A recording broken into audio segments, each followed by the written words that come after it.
오늘도 주님의 은혜가 임하기를 바랍니다. 오늘 메시아의 구원의 약속이라는 오늘 예언된 말씀 통해서 오늘 우리에게 주시는 구원의 예언의 말씀이 되기를 바랍니다. 이스라엘 나라의 민족이 다 왕국이 무너지고 나라가 초토화되어지고 그들이 포로로 잡혀가고 참 이 어려운 때를 맞이해서 하나님 이스라엘 민족을 절대로 버리지 아니하시고 이스라엘 민족을 괴롭혔던 주위의 모든 나라들을 다 징벌하고 심판하고 마지막 이스라엘 민족을 돌아오게 하고 그들이 회개하고 돌아왔을 때 이스라엘 민족을 구원할 것이다. 이런 이 역사의 사건은 이스라엘뿐만 아니라 오늘 전 인류에 주신 예언의 말씀이에요. 오늘 우리 믿는 우리들을 마지막 주님 심판 때 하나님이 주님이 오셔서 십자가에서 구원의 뜻을 다 이루시고 마지막 재림하실 때가 될 때 다 우리를 빼놓지 않고 다 구원하여 영원한 천국에 들어가게 하실 것을 우리에게 주시는 예언의 말씀으로 받아들이고 힘들고 지친 여러분들에게 또 소망을 가지고서 하늘의 소망과 약속의 말씀을 굳게 잡고 주님 오시는 그날까지 또 우리가 이 땅에 떠나갈 그때까지 우리가 성도의 본분 또 우리 구역 사명자들의 구역장들이나 사명자들의 사명을 최선을 감당하고 그 하나님의 은혜와 능력이 임하는 이런 큰 은혜가 되어지기를 바라겠습니다. 오늘 먼저 지난 이스가리야 9장에는 예수님이 초림 올 것이다. 실망된 이스라엘 백성들에게 이스라엘 민족을 구원할 자는 주님이 하나님 보내시는 메시아 인류의 구주도 탄생에 대한 예언을 예수님 탄생 전 수백 년 전에 예언한 그대로 이루어진 것처럼 오늘 이 이스라엘을 위해서 이런 예언의 말씀을 우리 인류에 주시는 소망의 말씀, 인류에게도 이런 절망에서 구원할 수 있는 길은 바로 예수님을 이 땅에 초림하시는 그 사건을 통해서 새로운 영원한 왕이 온다는 것을 우리에게 예언해 준 말씀이죠. 그러니까 이스라엘의 역사의 사건은 꼭 인류의 사건이고 더 나아가서 우리 믿는 자들에게 주시는 예언의 말씀으로 받아들이기를 바랍니다. 예수님이 오셔서 지금까지 이스라엘 백성을 괴롭혔던 거짓 지도자 목자들, 거짓 목자들의 심판이 있겠다는 것입니다. 이와 마찬가지로 예수님이 이 땅에 오신 것은 올 인류의 지도자, 인류의 모든 거짓된 지도자, 이런 거짓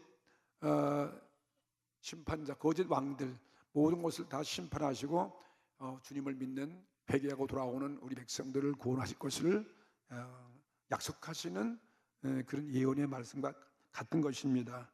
여기 10장 1절부터 2절 보십시오. 이 말씀 보면은 9장에서 예수님이 이 땅에 초림하시는 그런 예언의 말씀을 주시고 그 예수님 오셔서 이제 은혜의 시대가 된단 말이에요. 예수님이 오시면은 이제 예수님 재림하시는 마지막 지구의 종말까지 이제는 은혜의 시대가 아니고 은혜의 시대, 은혜의 시대가 되어진다는 것입니다.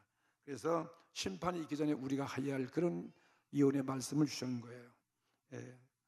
이 메시아가 오면 그때는 이스라엘 백성의 구원이 임하는 것처럼 오늘 우리 믿는 자에게도 예수님 통해서 우리 큰 희망과 구원의 약속이 이루어지는 그런 말씀을 보여주고 있습니다. 은혜의 시대, 회개의 시대, 복음 전파의 시대가 이제 이루어질 것을 보여주는 것이죠. 그래서 1절에 보니까 봄비의 봄비, 비가 온다는 거죠. 생명을 주는 거예요. 비가 오면요. 이번에도 우리가 흡족한 비를 그래도 맞이해서 기갈이 다 풀려지고 물론 홍수로 인해서 피해도 봤지만은 메마른 땅에 정말 새 활기를 차는 그런 비를 우리가 맞이하게 되었습니다. 정말 비가 없으면 곤비하고 지치고 모든 생명이 시들어지고 살 수 없는데 이렇게 또 비를 내려주시는 것, 봄비는 우리에게 희망 아니겠습니까? 이 봄비 때에 메마른 땅에 봄비가 얼마나 필요한 것인지 정말 우리 인류가 악한 왕들, 거짓된 왕들 때문에 고통을 당하고 온갖 죄로 인해서 정말 심판의 멸망의 기로에 있는 이와 같은 때에 정말 은혜의 담비가 필요한 것처럼 말이죠. 봄비 내릴 때에 여호와 곧 번개를 내는 여호와께 정말 이스라엘 민족에 소망을 주는 말씀이죠. 봄비를 말씀하고 그 다음에 하나님 여호와는 번개를 내는 여호와께 너희들이 비를 구하라. 비가 생명이니까 비를 구하라는 거죠. 구하라, 우리 기도하는 거 마찬가지죠. 구하라, 무리에게 소낙비를 내려서 밭의 채소를 각 사람에게 주리라.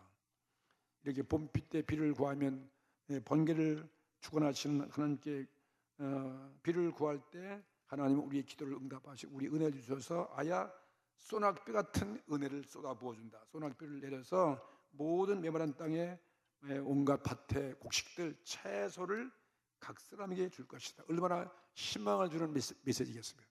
실망한 이스라엘 민족들에게. 긴박한 때, 참 우리는 긴박한 때를 지금 살고 있지 않은가 그렇게 생각됩니다. 날마다 수없는 사고들, 죽음이 깔려있고 사고도 많고 늘 전쟁의 위험도 있고 참 고통스러운 이런 날이 갈수록 살기가 좋은 것보다는 더 불안하고 염려가 되어지고 실망된 이런 시대를 바라보면서 참으로 이런 긴박한 때를 우리는 하루하루 지나가지 않는가 생각이 됩니다. 그렇죠? 한여름도 우리는 잘 지내온 것을 감사하시기 바랍니다. 이 긴박한 때가 온다. 마지막 때가 온다는 거 아니겠어요? 긴박한 때가 온단다. 긴박한 때, 심판의 때, 또 하나님의 진노하시는 때가 온다면 이건 정말 긴박한 때 아니겠어요? 봄비란 말로 거기에 깊은 의미가 있는 거죠. 봄비가 내려야 하는 그 절실한 때요. 정말 하나님의 도우심, 비를 내려줘야 살기가 그 절실한 그때를 상상할 수 있습니다. 그래서 여기서 나오는 이스라엘 민족의 이 봄비라고 하는 것은 상당히 의미가 깊어요. 이 중동 지역의 봄비라고 하는 것은 늦은 비라고 그래요. 우리는 봄비면 이른 비라고. 우리와 계절이 정반대이니까요. 우리는 봄에 씨를 뿌리고 가을에 거두지만 중동 지방은 가을에 씨를 뿌리고 봄에 거두기 때문에 봄에 밀과 보리를 주로 걷기 때문에 주농사 밀보리니까 그래서 봄비라고 하는 것은 소위 늦은 비를 말하고 있는 거예요. 늦은 비. 그렇죠? 늦은 비. 늦은 비가 얼마나 중요한 거예요. 가을에 씨를 뿌려서 발화가 되어지고 이게 성장됐지만은 이 봄에 늦은 비의 비를 안 맞으면 열매를 결실할 수 없어요. 성장도 안 되고 봄비가 없으면 곡식은 자라지 못하고 열매가 없습니다.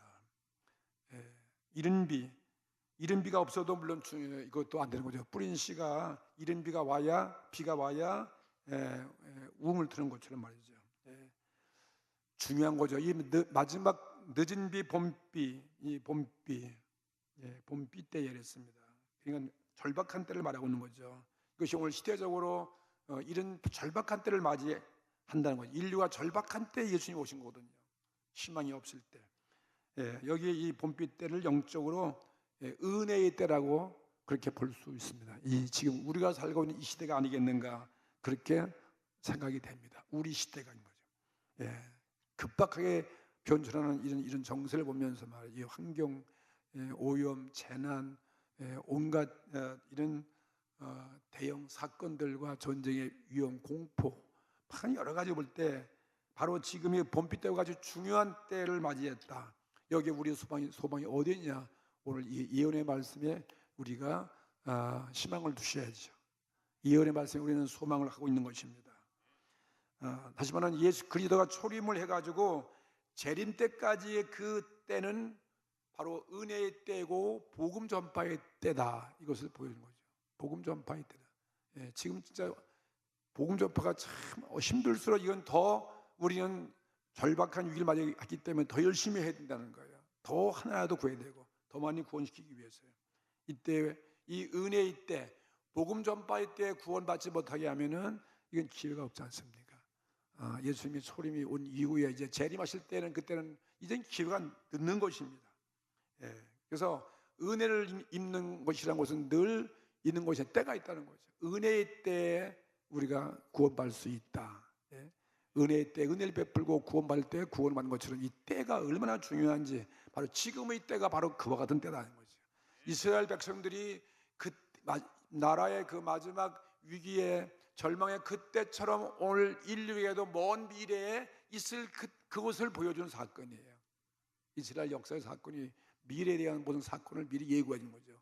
한 멸망도 하나의 심판의 상징인 것이고, 그들이 죄를 지면 나라를 잃어버리고 포로 잡혀가 망하는 것도 우리가 하나님의 죄를 지면 심판이 임한 것을 보여주는 것이고, 그리고 이제 예수님이 초림하시는 것은 이제 바로 마지막 이 인류를 거두기 위한, 추수하기 위한 그런 하나님의 구원의 약속이라는 것을 믿게 될 수 있는 것입니다.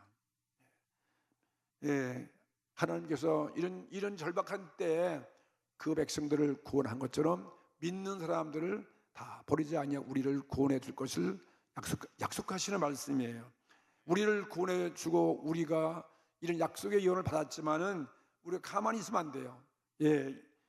비록 하나님께서 우리에게 복을 주시기로 약속했다 할지라도 우리는 이 때를 잃지 말고 구원받기를 위해서 우리는 간구해야 된다, 이 말씀입니다. 봄비 때에 봄비 오니까 뭐 다 됐다 그게 아니에요. 봄비 때 더욱 우리는 번개를 내는 여호와 앞에 피를 내리기 위해서 우리가 기도하라는 거예요. 늘 비가 오지만 약속대로 이루어지지만 우리는 할 일이 뭐냐면 기도해야 된다는 거죠. 나라와 민족을 위해서 기도하고 교회의 부흥을 위해서 기도하고 내 신앙을 위해서 기도하고 가정구원을 위해서 기도하고, 차가운 우리가 기도해야 되는 것이다. 때를 잃지 말고, 때가 있을 때 마지막 기회가 다 지나면 잃어버리니까 그 기회가 지나가기 전에 우리는 구원받기 위해서 간구하는 우리 모두가 되기를 주의 이름으로 축복합니다.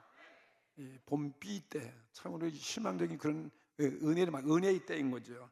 여호와는 번개를 다스리는, 번개를 내는 여호와께, 피를 내고 은혜를 주는 것은 번개를 통해서 비가 뭐 어제도 막 비가 오니까 번개가 번쩍거리고 막 천둥치고, 번개를 내는 분이 누구십니까? 하나님이시라고 말씀했어요. 우리는 자연적으로 다 낸다 그러지만은 여기 성경은 하나님의 번개를 다스린다, 번개를 내는 거다. 그분이 번개를 내야만 비를 내리니까 모든 게 우리의 도우심과 우리의 생명의 구원은 어디냐면 하나님께 있다. 오늘 우리는 그렇게 믿습니다. 여기에서 우리는 약속이 되어 있지만은 우리는 기도해야 된다. 약속과 기도는 상관관계를 갖는 것을 우리는 알아야 됩니다. 하나님께서 우리에게 허락하신 모든 약속은 그냥 저절로 이루어진 것이 아니다. 우리를 통해서 우리에게 소원을 두고 우리에게 예언의 말씀을 통해 우리가 기도하게 하셔가지고 하나님의 뜻이 이루어지게 하는 것입니다. 그래서 오늘 본문에서 이 번개를 내는 여호와께 그래서 너희들은 기도하라는 것입니다. 오늘 우리도 마찬가지죠. 우리 이와 같은 우리 조국의 여러 가지 어려운 문제라든가 환경을 통해서, 가정 환경이나 우리 교회 형편을 통해서 볼 때 우리도 여호와께 오늘 기도하기 위해서 모였습니다. 하나님은 풍성하게 우리 기도하면 은혜를 베풀어 주시는 거예요. 오늘도 여러분 응답하십니다. 내 사정, 내 마음, 내 아픔과 내 힘든 것, 실망된 우리 내 속에 우리 기도할 때 성령 위로가 오고 우리 마음이 담대해지고, 그래서 또 우리가 사명을 가지고 일할 수 있는 것처럼 말이죠. 오늘 하나님 풍성히 하나님 우리가 기도하면 은혜를 베풀어 주시는 것입니다. 여기서 비를 구했는데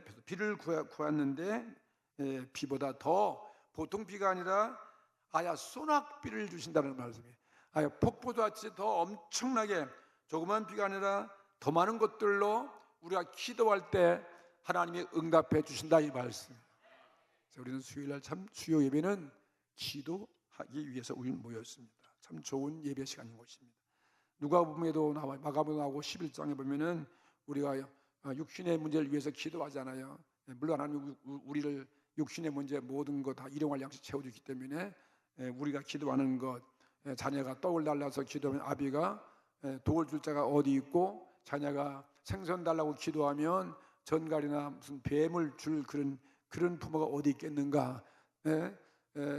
아무리 악한 너희들 부모라 할지라도 자녀들이 구하는 그 모든 것을 좋은 것으로 주지 않겠냐. 하물며 천부께서, 하늘에 계신 천부께서 너희들 우리 믿는 주의 백성들이 구하는 자에게 가장 좋은 것, 그냥 육신적인 빵 문제, 육신적인 무슨 돈 문제, 뭐 그것도 정말 중요하든 그거보다 더 좋은, 더 엄청난 더 좋은 것을 주시는데 성령을 주시겠다 말씀하세요. 하나님이 우리 속에 들어오셔서 하나님이 만나 주시고 하나님이 나와 함께 하시고 하나님의 평강을 주시고 하나님을 깨닫게 하시며 하나님의 최고의 보답이 뭐냐? 하나님 자신이 우리의 최고의 보답이에요. 최고의 응답은 성령인 것입니다. 그분이 계시면 무엇이 응답이 되겠습니까?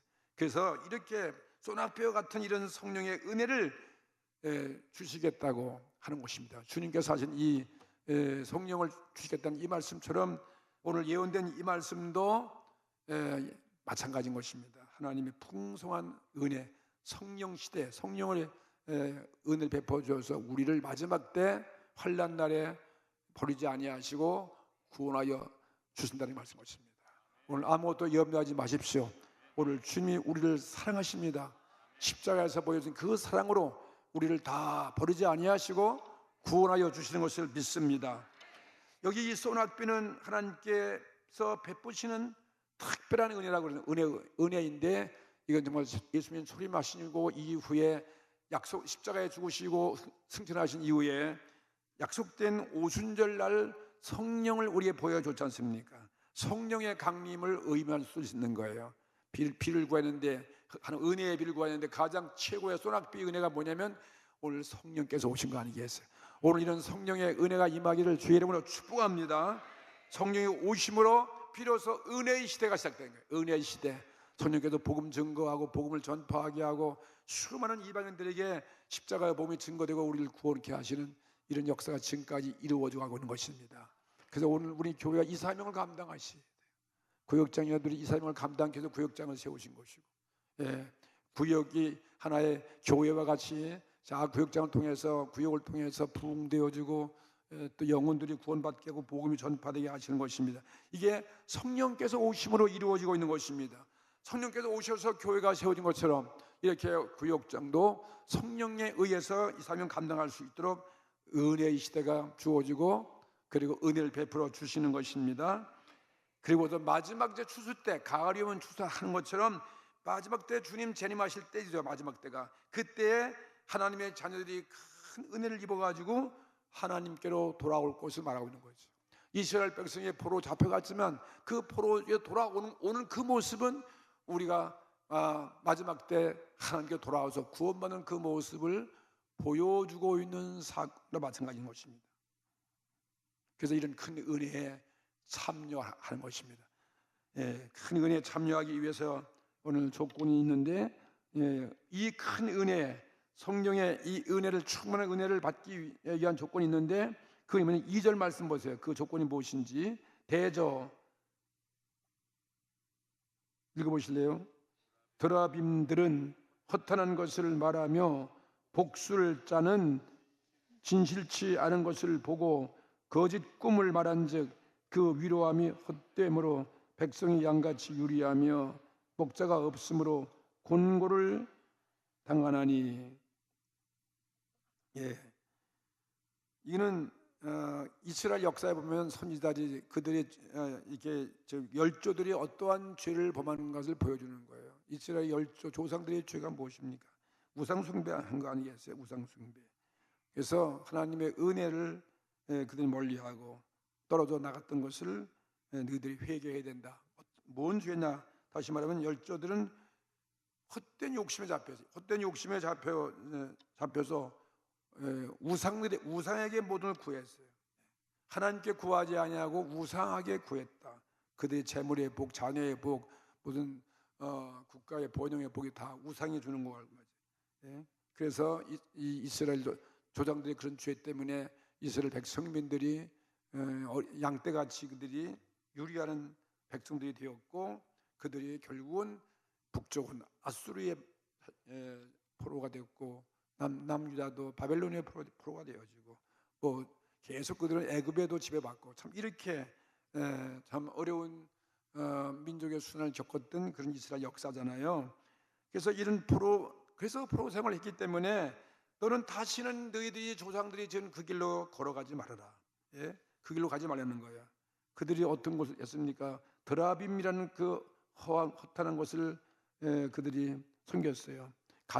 가정신한테 드라빔이라는 것이 있어가지고 그 가정마다 드라빔이 있어. 거기 드라빔 이거를 우상 같이 소중히 여기고 거기 예배드리고 절하고 하는 그런 그들의 우상을 말하는 거죠.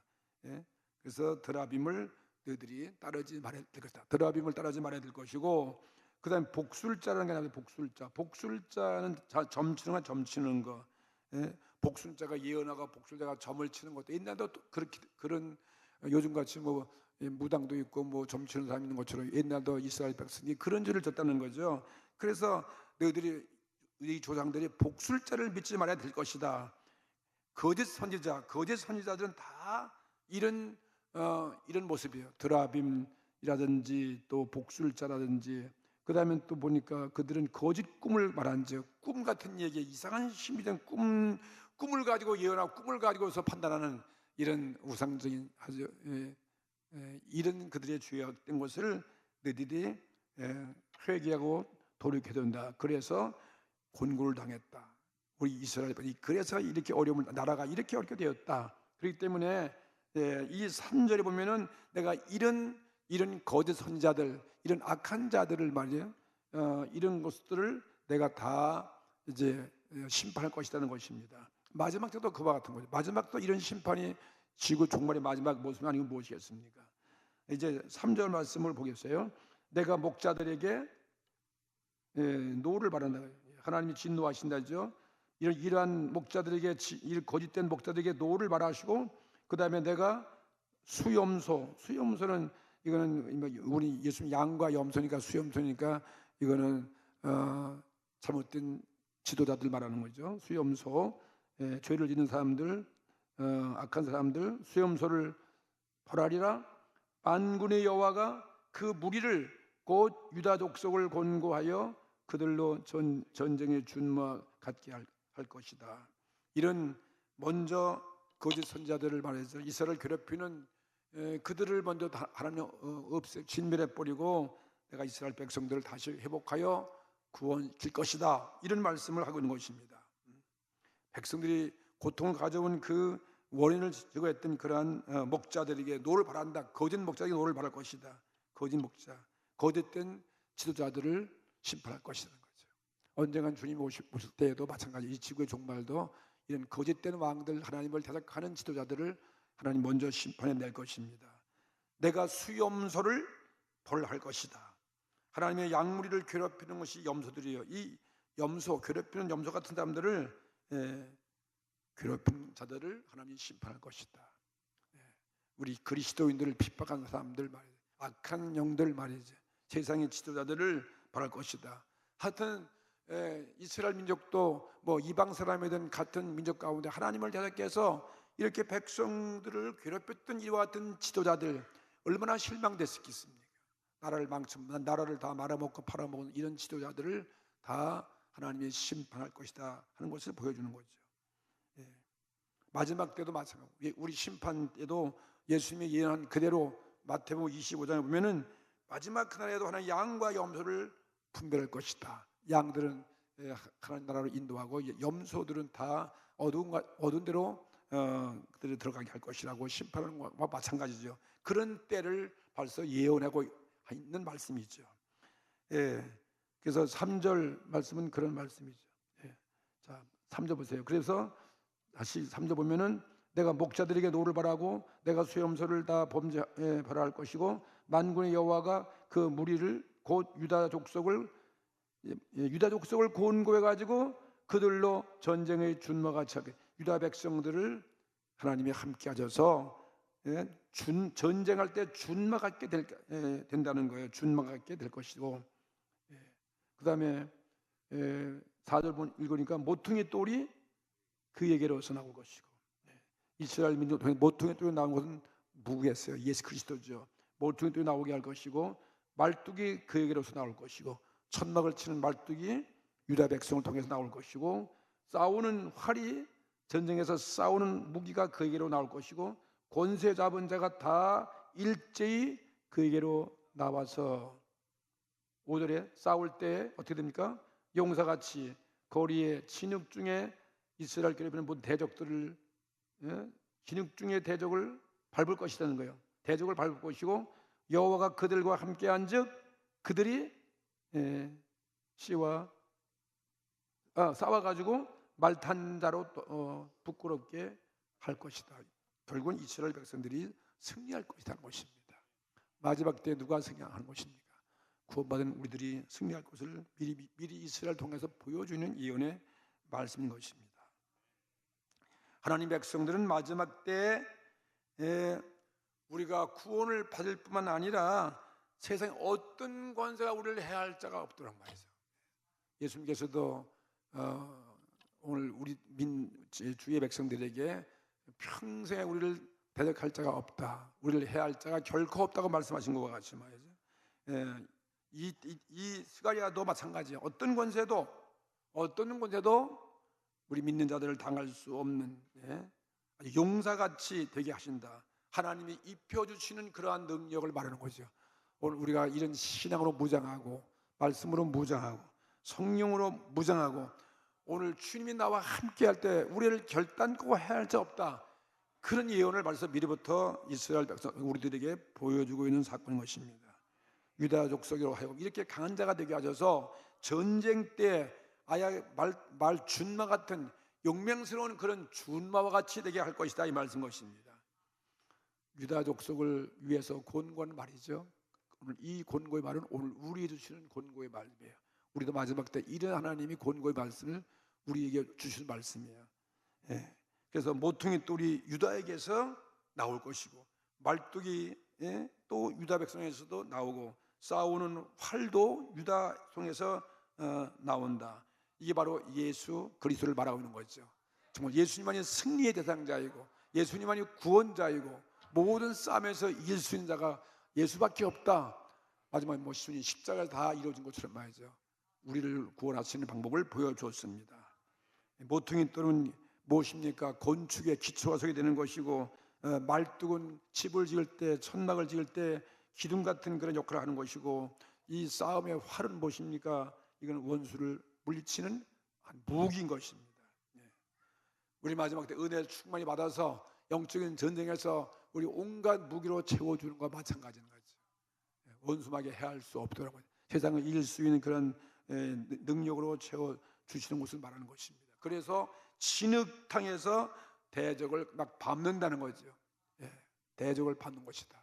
원수의 모든 그 화살도 막을 수 있는 것이고 어떤 해도 당치 아니하도록 우리를 이렇게 방패가 되어주고 우리가 밟는다 이것입니다.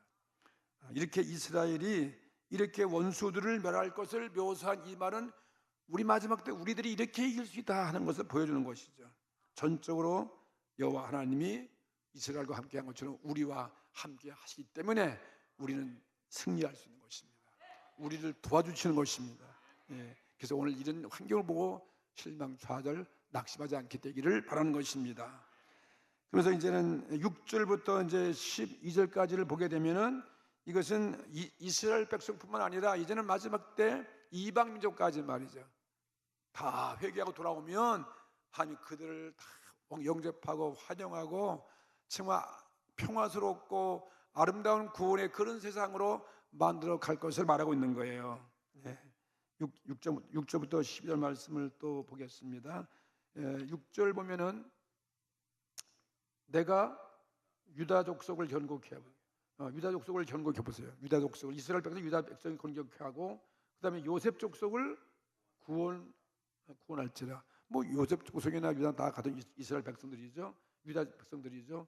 그다음에 내가 그들을 긍휼히 여김으로 보세요. 이건 꼭 유다 사람만 바라보는 유다 백성이 바로 우리 믿는 사람도 포함된 거예요. 그죠? 우리 믿는 사람들 유다 족속이나 무슨 요셉이나 다 우리 믿는 사람들 포함한 것이죠.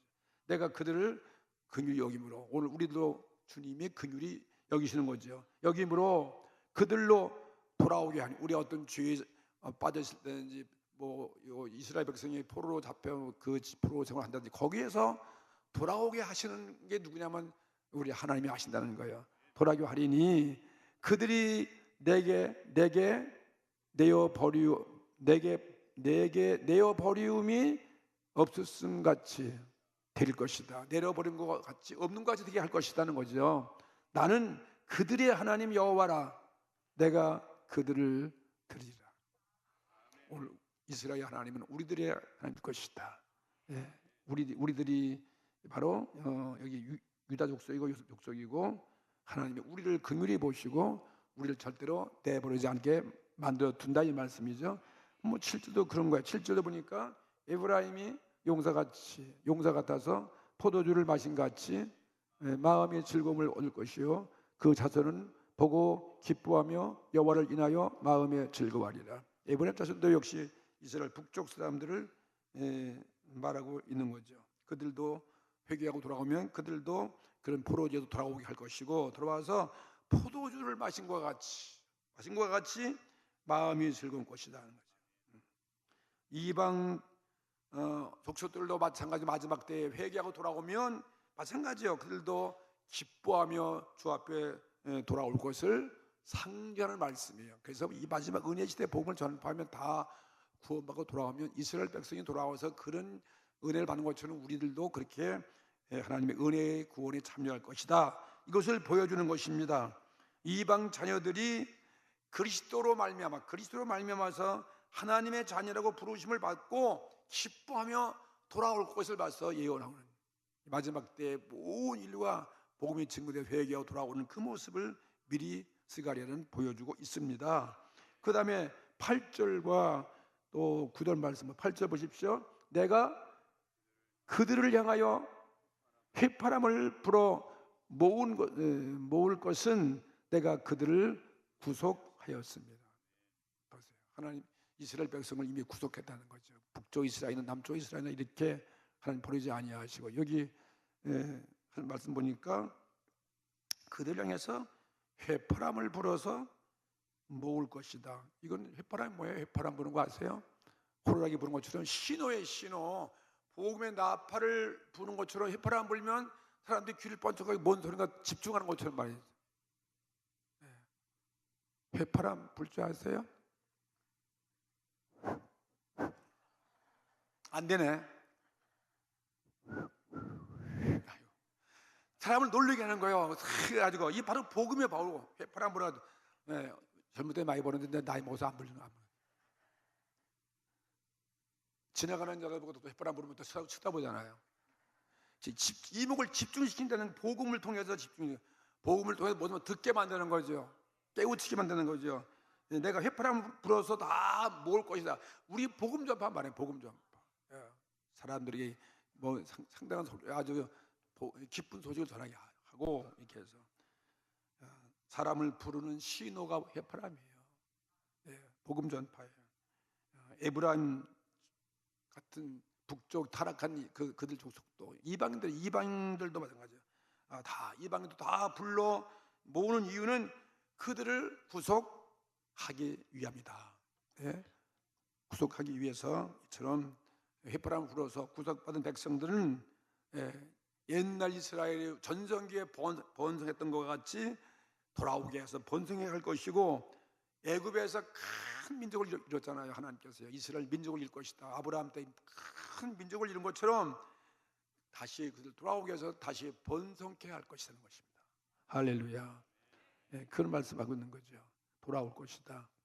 10절에 내가 그들을 애굽 땅에서 이끌어 돌아오며 그들 아수르에서부터 모으고 길르앗 땅과 레바논으로 그들을 이끌어 가리니 그 거할 것이 부족하다. 뭐 번성해 가지고서 그냥 번창해 가지고 정말 거할 것이 없는 거죠. 거할 것이 없도록 만드는 거죠. 하나님께서 이스라엘 백성을 이방에 막 흩어지게 됐지만은 그들을 버리기 위한 것이 아니라 다시 오히려 그들을 돌아오게 하셔서 열국 중에서 그들을 다 심어가지고 그들이 결국은 복을 받게 하고 번성케 하고 복의 근원이 되게 할 것이다. 이런 미래의 희망을 주는 거거든요. 이 시대에 우리에게 주는 말씀이에요. 그래서 10절 말씀 보면 10절에 내가 그들에게 애굽 땅에서 이끌어 돌아오고 그들을 아수르에서부터 모으고 길르앗 땅과 레바논으로부터 그들을 이끌어 가리니 그 거할 것이 부족하리라는 것이죠. 하나님께서 우리를 건져서 돌아온 자들을 위해서 차 넘치는 축복을 약속하시는 말씀이고, 하나님 백성들이 번성해서 풍요하게 될 것을 예언해 주는 말씀이에요. 우리 주님이 우리를 구원하시 마지막 그런 시대에 우리는 들어가는 거죠. 11절 말씀을 읽어보겠습니다. 내가 그들로 고해를 지나게 하며, 고해는 괴로운 바다를 맞아요. 고통의 바다를 말하는 거죠. 고통의 바다를 지나게 하며, 그 다음에 바다 물결을 칠 것이고, 이 애굽의 나일강을 친 것처럼 바다 물결을 막 칠 것이고, 나일의 깊은 곳이 다 마르겠고, 나일강을 마르게 한 것처럼요 마르겠고, 그 다음에 아수르의 교만이 낮아지겠고, 이스라엘 백성을 괴롭혀서 아수르가 이제 낮아지게 만들 것이고, 그 다음에 애굽의 왕권도 다 없어질 것이다 하는 것입니다. 마지막 때 이런 하나님의 심판을 통해서 악한 왕들, 그런 괴롭혔던 왕들은 다 심판받고, 그 가운데 믿고 돌아오는 하나님 백성들, 이방 민족을 다 구원시킬 것을 보여주는 말씀인 것입니다. 이스라엘 백성들이 고통이 꿈과 같이 다 이제는 사라질 것이다, 그걸 보여준 겁니다. 여호와께서 너희들을 고해를 지나게 했다. 고통에 대한 그 바다를 지나게 했고, 또 고해의 고통의 괴로움을 다 체험했지만 이스라엘 백성들이 결국은 구원받고 나온 것처럼 하죠. 하나님 백성들은 영원한 출애굽을 할 것이다. 우리 믿는 사람은 영원한 출애굽, 이스라엘 백성의 출애굽처럼 우리도 영원한 출애굽을 할 것이다. 그러니 우리가 지금 고해를 걷는 것 같은 그런 고통 가운데 있다 할지라도 낙심해서는 안 되는 것이다. 우리가 지금 어려움 당해도 낙심하지 말아라, 실망하지 말아라. 이 말씀은 하나님 자녀들이 이제 하나님의 인도를 받아가지고 그리스도를 바라보고 그의 나라로 모여들 때 이런 풍성한 축복의 세계로 인도할 것이다 하는 것을 보여주는 것입니다. 12절 마지막 절 보겠습니다. 다 같이 읽어보십시다. 내가 그들로 나 여호와를 의지하여 견고케 하리니 그들이 내 이름을 받들어 왕래하리라. 나 여호와의 말이니라. 하나님의 자녀들이 어떻게 하나님께서 베풀어 주시는 그 능력으로 새로운 힘을 얻어가지고 강건해질 것을 약속하는 것입니다. 그래서 내 이름을 받들어서 왕래하는 그러한 모습, 주님 주시는 그 힘으로써 우리는 살아가라는 말씀입니다. 이 마지막 때를 주님 주시는 힘으로 살아가라. 주님 안에서 이루어지는 자유와 화평을 누리는 그런 모습을 보여주는 마지막 절이에요. 그들이 내 이름으로 찬미하며 너희들이 자랑하리라. 이것이 우리들의 마지막 모습이에요. 마지막 구원된 우리들의 모습이 옳습니다. 그러니 우리 희망은 바로 내세에 있는 것이고, 마지막 때는 우리는 더 이런 희망 가운데 이 어려운 시기를 맞이해서 더 예언의 말씀에 굳게 붙잡고 우리는 신앙생활을 할 수가 있습니다. 그래서 이 10장 말씀은 이제 결론 주면 봄비 때, 봄비는 그때 은혜 시대, 복음 전파 시대에 여호와께서 비를 구하라는 것이죠. 그렇죠? 은혜를 구하라는 거 아니에요? 기도하라는 거 아니겠어요? 그리고 마지막 때는 마침내 하나님이 우리의 성령을 보내줘 소낙비를 부어주셔가지고 모든 죄악된 왕들 다 심판하고 이제 회개하고 돌아오는 우리들에게 하나님께서 견고케 해가지고 자유롭게 우리들이 살고 그 주님의 이름으로 마음껏 찬미하고 주님의 이름을 자랑하고 그런 약속된 구원을 받을 것이다. 이런 결론이 이 10장의 스가랴가 예수님 초림에서 우리 주 되어질 그 사항을 예언된 그런 말씀을 우리 공부했습니다. 오늘 이 시대가 바로 그런 시대에 살고, 우리는 은혜 시대에 살고 있어요. 마지막을 달려가는 이 마지막 때를 봐서 우리 오늘 성령 충만히 받기 위해서 기도해야 되고, 이런 능력을 힘입어서 어떤 이런 악한 성에도 빠지지 아니하고 마지막에 구원받을 것이고, 우리는 하나님 앞에 정말 기쁨의 찬송을 부를 수 있는 그런 구원의 은혜를 있게 될 것입니다. 하나님께서는 우리 하나님 자녀들이 원수들을 어떻게 심판할 것이고, 또 그리스도의 구원이 이렇게 이룰 것이다, 어떻게 구원 역사를 성취해 줄 것이다 하는 것을 오늘 우리들에게 보여준 말씀이었습니다.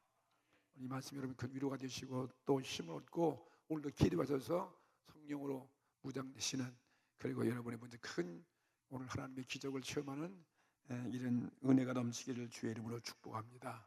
다 같이 또